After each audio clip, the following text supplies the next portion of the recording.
कैसा माहौल आप देख पा रही हैं यहाँ पर?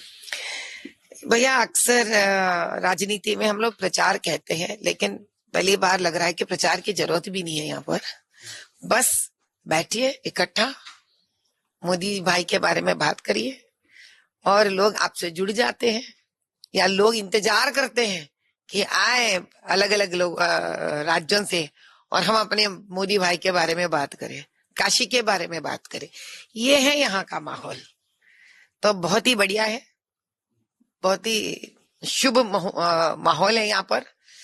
जीत तो वैसे तो तय है, सभी जानते हैं ये बात, लेकिन अब आंकड़ा के बार बहुत अधिक आ जाएगी, इतना जोश यहाँ पे भरा हुआ है।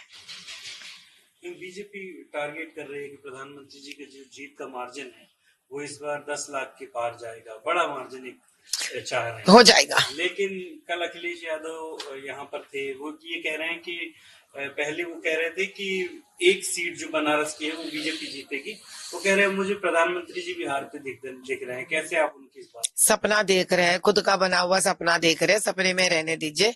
इंसान अक्सर सोने पर सपना देखता है, अखिलेश जी तो जागते जागते सपने देख रहे हैं।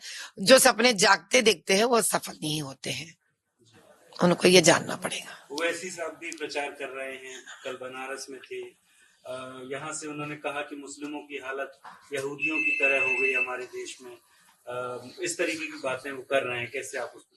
बस उनके लिए अगर ये लगता है एक बार हैदराबाद चले जाए, हमारे कॉन्स्टिट्यूएंसी में तो अभी भी वही तो एमपी साहब है और उनके ही एमएलए है। जरा उन्हें बस्ती मोहल्ले में जाएंगे तो 72 से 72 मुसलमानों के पसमंदों के घर दिखेंगे, तब उनको समझ में आएगा उनके यहाँ ही उन्होंने यहूदियों जैसे लोगों को पाल के रखे हुए हैं।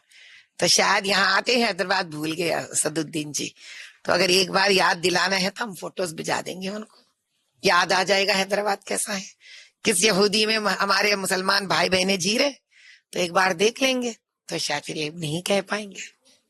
एक आखिरी सवाल मैम, प्रधानमंत्री जी ने निश्चय किया है कि वो कन्याकुमारी में विवेकानंद जी का ने जहाँ पे ध्यान किया था वहाँ पर जो 1 तारीख तक वो ध्यान में रहेंगे।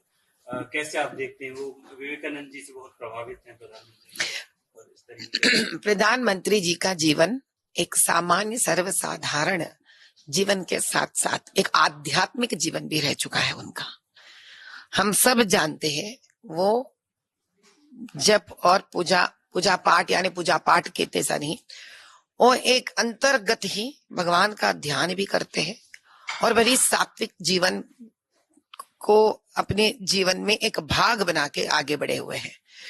तो इस प्रकार से जिस प्रकार के शांति को कायम करना चाहते हैं देश भर और अंदर अपने आप में भी, उसके लिए कन्याकुमारी और विवेकानंदा जी की से बढ़कर एक कॉम्बिनेशन तो कुछ नहीं हो सकता है।